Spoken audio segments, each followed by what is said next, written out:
Hi everyone, and welcome back to the Startup Operators Weekly Roundup. The Weekly Roundup is a show for people who love to stay updated with what's happening in the Indian startup ecosystem. If this is the first time you're joining us today, then please do consider subscribing to our channel for more startup related content and share it with friends who you think will enjoy the content. Now, I know it feels like we are doing this roundup after a really long time, and long time. yeah, and there's absolutely a lot of key development that we have to talk about this week. But before we get started, let's hear from Roshan on what he's been up to. Well, it's been a eventful couple of weeks. I was at SaaStr in San Francisco, and it was very, very interesting to see the number of Indian founders Yeah. there. I mean, I know about 80 or 85 people that went to SaaStr from here, and I mean, the SaaS ecosystem is really, really thriving. It was amazing to connect with all of these folks. Very, very interesting products and companies. I'm really bullish about the SaaS ecosystem going forward for sure, right? This past week has been very interesting. I mean, India has a defense export target of around 35,000 crores by 2025. It's a very, very ambitious target. I mean, we're perhaps one of the top two importers of defense equipment in the world. And last week, we exported at least we signed contracts worth about 2,000 crores to Armenia, right? Armenia is engaged in a bit of a conflict with Azerbaijan, and India is one of the first few countries to sort of help them out. This is a significant step, even though the number itself might seem really small, given the ambitious targets that we have. But considering that we've been predominantly an importer of defense equipment, to even start thinking about exports is a very big deal. And on similar lines, we also started the 5G services, right? I mean, the formal inauguration of the 5G services. So we had the Indian Mobile Congress meet last week, and Prime Minister Narendra Modi inaugurated the function and everything, right? So yeah, that again, 5G, the potential of it is amazing. With IoT, with AR, VR, etc., coming up, right? I mean, we're going to definitely need the infrastructure to be able to transmit data at higher quality and at faster speeds for sure, right? I mean, I kind of liken it to the highway infrastructure that we're going to have, right? I mean, so this is very, very significant for sure. Very interesting developments. And sadly, yeah, I mean, in the last couple of weeks, also Roger Federer has Oh, retired, yes. the GOAT, right?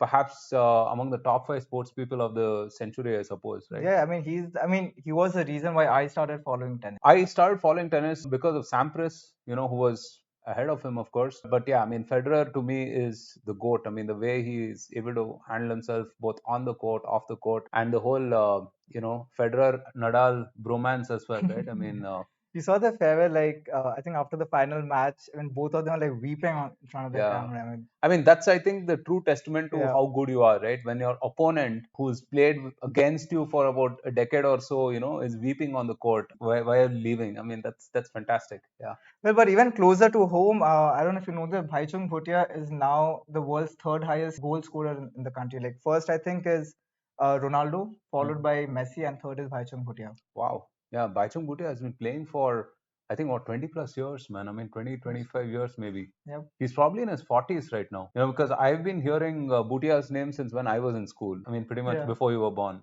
So, yeah. Well, yeah, lots of amazing development. But Roshan, I think something we've been discussing on the roundup, and both of us are pretty excited about this. The ONDC has finally launched as part of beta testing in Bangalore, and I think over 200 stores have already registered on the platform. Now there are three different types of players. I would say one is on the buyer's side. So where applications like Paytm, IDFC, Spice Money, and all are acting as an interface for customers to buy things from ONDC infrastructure. And then also there are seller side apps which has players like UShop, UEngage, Nstore, and Bizom and more. And this is also a strong reason for banks to take part in the platform because through ONDC they're gonna get access to the the Bharat towns and cities, right? So a lot of action coming out over here, and the delivery on the other end will be managed by companies like Dunzo, Swiggy, and Zomato. So a lot of Yeah. activities going on here. How do you think this is gonna pan out?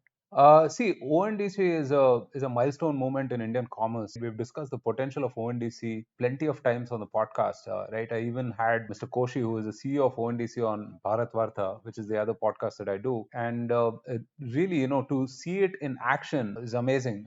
ET Prime had quite a few stories on this. They spoke to shopkeepers and whatnot. I'd highly encourage you to check that out. But yeah, this is amazing. What is going to be interesting is how the likes of Zomato, Swiggy, all of the e-commerce players right now, whether it's Flipkart, Amazon, etc., adapt to this new paradigm, right? Because the government is really serious about rolling this out. So I don't think any amount of lobbying in terms of stemming the efforts as such will work. So how are they going to adapt to this, right? It's really amazing. I mean, I'm really looking forward to the next 100 million other customers and shopkeepers and other logistics providers and whatnot getting on the network as such. What will also be interesting is to see the technology applications that will be built upon this platform, right? I mean, what other services will people render on top of this? There again, I mean, people often surprise you when you open up a network like this in terms of their creativity Yeah, there might be use and cases which innovation. even you yourself might not be aware of. Exactly right. We never would be aware of these things. Think of something like Dunzo itself, right? I mean, Dunzo was a ridiculous idea when it started about 10 or 12 years back, or perhaps lesser than that. I think maybe Yeah, it was early 2015, 14, 2012. 15, I think, yeah. But today, I mean, it's impossible to live without Dunzo, right? I mean, as I said, I was in SF, and oftentimes I wish that I could just Dunzo things to people, right? I mean, whether it is room keys or whether it Mhm. is simple food items or whatever it is. But today we take that for granted, and it's a legit use case. So I'm really looking forward to the many other use cases that will kind of get discovered. Also, the other, services, right? The travel services, the small town logistics providers, all of those guys, right? I mean, it'll be interesting when they get on the network as well. I mean, they will start experiencing some demand from this network. It's going to be fantastic, I would say. But also one more point I'd like to bring out here is, right, see, it's a brand new network which is being rolled out, right? And I think for the adoption of any new technology or infrastructure, the things that are very critical is the trust and the convenience of it. Now, while I understand we are still in the beta testing phase, do you think that we can actually get to the level where we aspire to be? It'll take time. I mean, obviously, trust is not something that's built instantaneously, right? We still have to see, how the fulfillment will work at scale, right? Because last mile in commerce itself is kind of tricky, right? I mean, it's you've seen, like, people want to refund, people want to return, people might have differences in terms of size and this and that and whatnot, right? I mean, how are you going to account for all of those things? These last mile, I would say nitty gritties will get covered as the network matures, basically, right? But considering that we've had 10 or 15 years of e-commerce so far, and we've had buy-in from the major e-commerce providers on this network, I think those things will get ironed out. Okay, so during these last 2 weeks, one of the biggest headlines within the startup ecosystem was Adobe acquiring Figma for $20 billion. Now, this is the biggest buyout ever of a privately owned startup. And prior to Figma, Adobe's largest acquisition was Marketo in 2018, which was for $4.75 billion. Now, while we all know how great Figma is and like how Figma can integrate within the Adobe suite, yet Adobe stocks drove down by 17% when this news was announced. Now, my question to you is why is that, right? If you can like help simplify the entire argument. See, the public markets are not particularly rewarding in terms of investing for the long term, right? I mean, unless it is hard infrastructure as such, especially in these kind of matters, people definitely do not understand the value of something like this, right? But clearly, I think Adobe had tried to compete with something like a Figma, tried and failed, and was Figma was kind of chipping away at the market share, right? I mean, while Figma at 300 million or so ARR, projected ARR, is not a serious dent on Adobe's revenues yet, I think the direction in which they were heading and also the pace of growth, right? I mean, that would have been alarming for Adobe, right? I mean, because they've quickly become the standard. I mean, nobody shares any PSD files anymore, right? I mean, everyone pretty much operates on Figma. I saw an interesting article by Jake Saper, who is the partner at Emergence Capital, on how, you know, Figma built for design and not for designers specifically, right? In terms of building for collaboration as such. So they had the jobs to be done framework in mind and built for the end project as such, fully realizing that two or three people may work on it. There might be multiple versions of it and so on, right? And enabling that to be more seamless, rather than enabling designers specifically in terms of what they are shipping. That's an interesting article. We'll link to it. I mean, you should definitely check that out. Aside from that, I mean, it also shows that it's not easy for an incumbent to build these things, right? You can't just wake up tomorrow and like start building stuff like this. On a similar note, Google retired its Stadia, right? Yeah. Stadia product. And it's so funny, right? I mean, someone had started a Stadia shutdown countdown, right, about 4 or 5 years back, in fact 4 years back or something. And it's come, that prophecy has come true before its time, 400 days before, right? I mean, it's fantastic how incumbents, we might think they have infinite amount of resources, right? Millions or billions of dollars of money, tens of thousands of people, and such a vast advantage in terms of networks and connections and whatnot. And we might think that they can perhaps build any product in the world, right? But it isn't as straightforward as that, right? It takes a lot to kind of move and maneuver, and it The certainly is a stakes lot of are higher, effort. right? The No, it's, stakes are also stakes higher. are high, of course. It's the classic innovator's dilemma, but also, I mean, it's tough to move fast, right? It's tough to change directions. So yeah, I mean, this is fantastic. $20 billion is a lot of cash. Yeah, I mean, so there's this quote I have. Figma's annual recurring revenue was $400 million, which was a tiny fraction of Adobe's 14 billion, making it unreasonable for Adobe to pay the equivalent of 11% of its market value for 2.8% more ARR. Like I said, it's not the revenue, I mean, the revenue may be insignificant at this point of time, but I think the direction in which they were headed, and also the pace of growth. Figma I think, has grown 10x in the last, Yeah.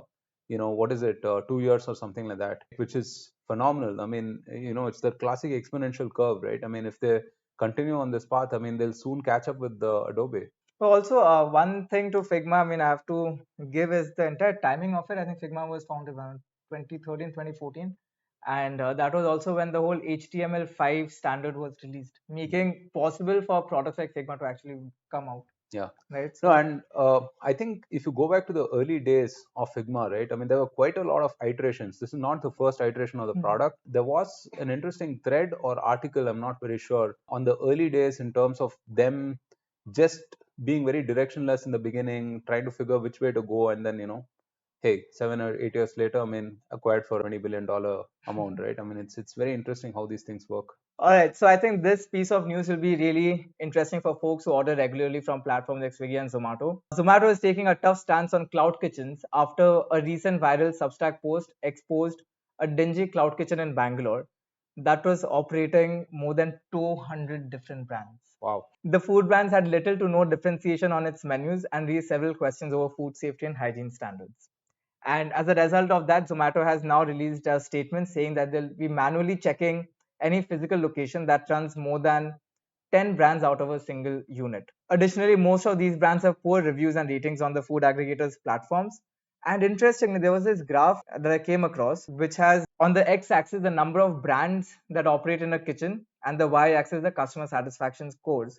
And I mean, I don't think it's a big brainer here, but as you increase the number of brands from a single cloud kitchen, your customer ratings and food ratings go down. But Roshan, operating 1,200 That's different brands on a crazy. single cloud Yeah. kitchen. I mean, this has happened to me before when, I've ordered from this really what I thought was a nice place on Swiggy, right? And then I happened to look at the place on my daily commute back home, and I thought, oh my God, I mean, I couldn't believe that this is where I was ordering from, right? I mean, because the photographs and everything, sort of dress up the reality. But yeah, I mean, I think, just in terms of building trust on the platform, the likes of Swiggy and Zomato have to do these checks to make sure that people know where they're ordering from, and also ensure that the quality of food that they order is safe and hygienic. Yeah.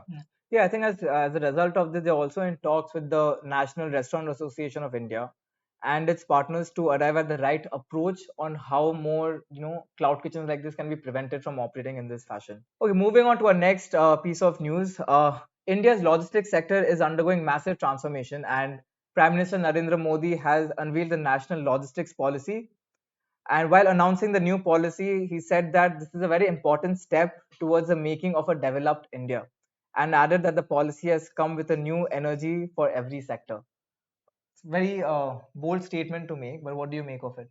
See, logistics costs in India are perhaps the highest in the world, right? I mean, if you compare, some of the even the some of the Southeast Asian countries or Taiwan and all of those, right? I mean, the reason why they have a thriving manufacturing base is also because of the low logistics costs that these folks have, right? And again, this is something which is a low-hanging fruit for us, and it can be an enabler of multiple other things, right? I mean, to make sure that logistics costs are driven down. We've seen the kind of work that has happened on the highways. We've seen the work that's happened on the waterways as such, right? In fact, I feel the infrastructure ministry headed by Shri Nitin Gadkari is perhaps one of the best performing ministries in the Prime Minister Modi cabinet. This is key, right? I mean, we often talk about how India could potentially become a manufacturing superpower, and that's not going to happen with 15% logistics costs like what it is right now, right? Yeah, uh, this policy, I mean, the aim of this policy is to bring down the current logistics cost, which is around 13 to 14% of the GDP, down to single digits, like around 7 or 9%. And this will be at par with countries like Germany and Japan yeah, that are known for how they manage yeah. logistics. There have been various initiatives on this front. I spoke to the bureaucrat who is managing the Indian bridge management system, right? For instance, now these are things that we think are such low-hanging fruits, but they haven't been done forever, right? I mean, there is no one repository of all the bridges in India, right? Monitoring in terms of, hey, how old is this bridge? What is the maintenance like?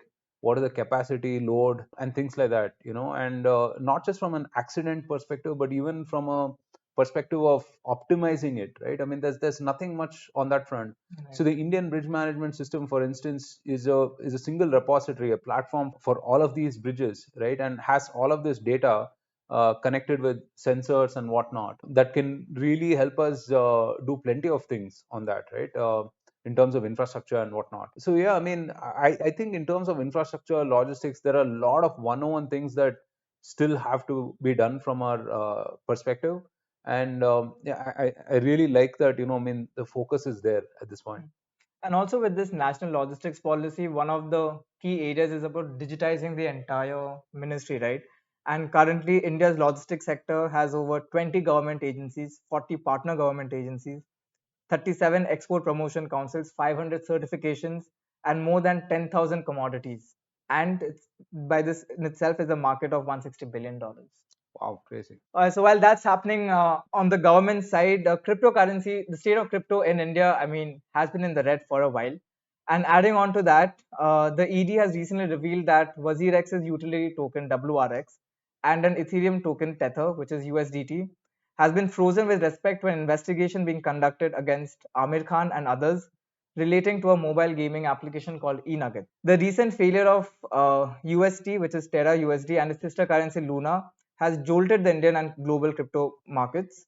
The effects of stablecoins' 80% drop in currency value has wiped out over $45 billion of people's money. And having said that, in India, we have over 350 blockchain startups which are operational last year.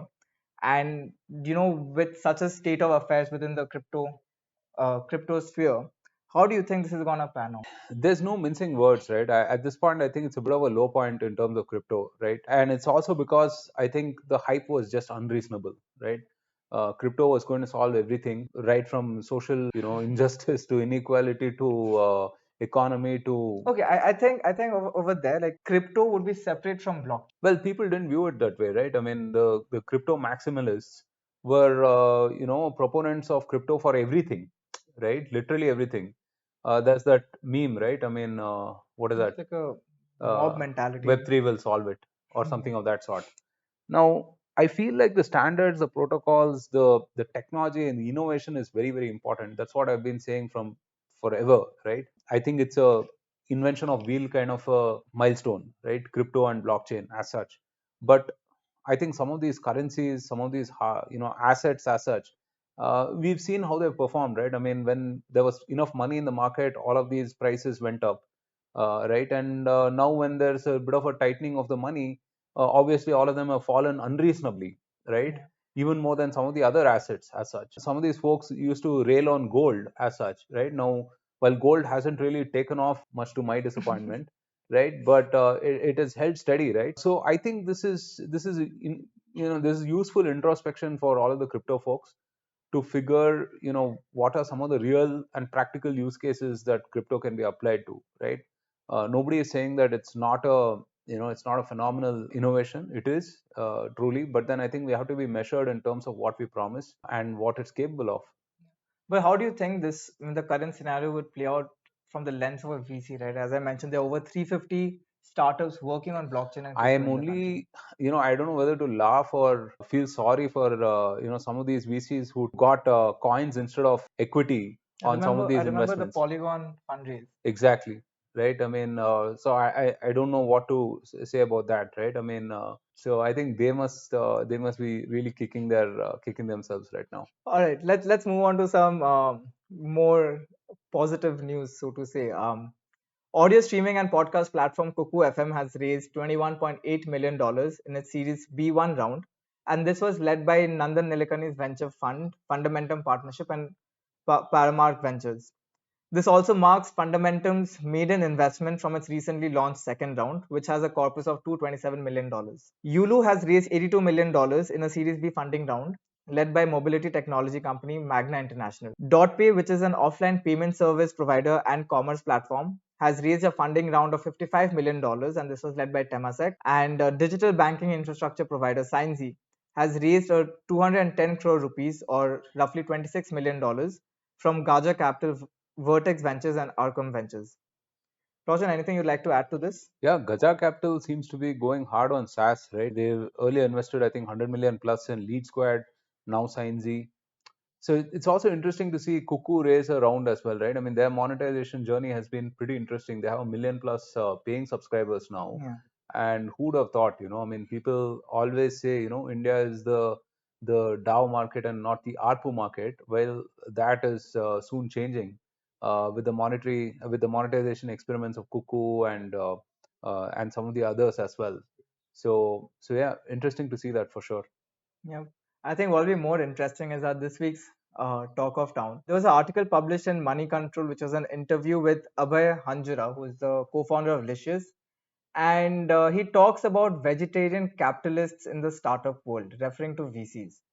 Would really like to get your thoughts on that. I think it was a stupid comment, really. I mean, People. Licious was the first unicorn in the D2C space back in 2021, and Sure, and there have been plenty others, right? There's been Fresh to Home, there's been what is that, Me to Go, and so on and so forth. And if you look at the rate of vegetarianism in India, I mean, it's soon declining, right? I mean, it's fast declining, for better or worse, right? I mean, non-vegetarians are growing in India, so and there is a significant market, huge significant market. So, I mean, in terms of investing, look, investing is a matter of values and interests, right? I mean, people definitely can, bring their own biases to the table, not just in terms of whether consumer or whatever, right? I mean, people also, certain VCs don't invest in crypto, for example, right? Or certain VCs don't even invest in software marketplaces and stuff like that, right? right. People don't. I mean, people just have their own biases, and I think it's perfectly fine, right? I mean, so what is the point with that? I think it was just Okay, just a uh, quote unquote from the interview. Quote unquote, he says, meat continues to languish in the Kali Thali, which is a black plastic bag, with sanitary pads, condoms, and alcohol. It's the fourth stepchild. Cultural hypocrisy was the greatest impediment. Now, I don't know give whether I can me agree with that, because right now, FLO stores in Bangalore don't even give you a carry bag. give me a freaking break.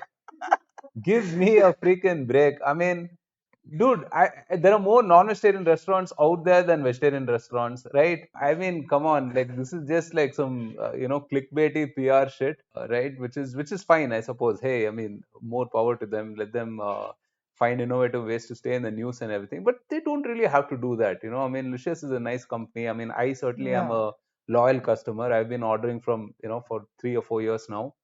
I'm very happy with their services. In fact, stupid comments like this make me think of, okay, something else, right? Maybe, I mean, I should check Fresh to Home or Meetigo or whatever it is. Someone who has more reasonable, you know, let Folks, me if you also have something to add to this conversation, do let us know through the comments below. see. Just to summarize, right? I mean, it's perfectly fine. I mean, if someone's not comfortable investing in that, so be it, right? I Yeah. mean, you're I mean, not everyone comfortable has with. their own personal Yeah, I preferences. mean, some people don't invest in gaming, for example, right? I mean, because they feel that it's sort of like I won't call it gambling, but some of these skill games sort of startups, right? I mean, I know people who don't invest in that because they don't think it's ethical. So what, right? I mean, Yeah. it's fine. It's entirely fine. I mean, but I think this vegetarian capitalist remark is just a bit over the top, I think. Yeah. I can imagine, like, you remember those conversations you used to have back in school and college, like, hey, you're a vegetarian, you have to try non-veg. Yeah, nonsense. All right, Roshan, before we end this roundup, why don't you take us through some of the conversations you have lined up for this week? So I'm talking to Shruti of Apna Club and Raj of Zaggle. It's been a while since we've spoken to founders on the podcast. I know it sounds weird when I say that, but it's almost been, I think, 3 weeks since we put out an episode.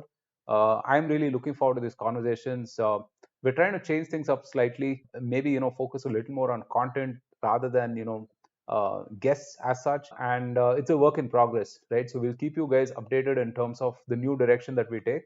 But keep your comments and suggestions coming in. Let us know, what we should do more of, do less of, and any new ideas that we should explore. I think Gunjan and I will give it a shot. Yeah, anything that's ethical, legal, moral, and within that framework, please. All right, so yeah, Roshan, thanks for that. Yeah, folks, if you want to reach out to us, you can definitely leave a comment below the video, or tweet to us at Operator Startup, or drop a message to us at on LinkedIn. Our social handle over there is the Startup Operator. Along with that, our email ID is the startupoperator@gmail.com. And if you would like to receive regular updates straight to your WhatsApp inbox, check out the WhatsApp link in the description. With that, we'll do some more digging on what's happening in the Indian startup community and get back to you next week with more news. Until then, take care and enjoy pujas. Take care and happy Navratri.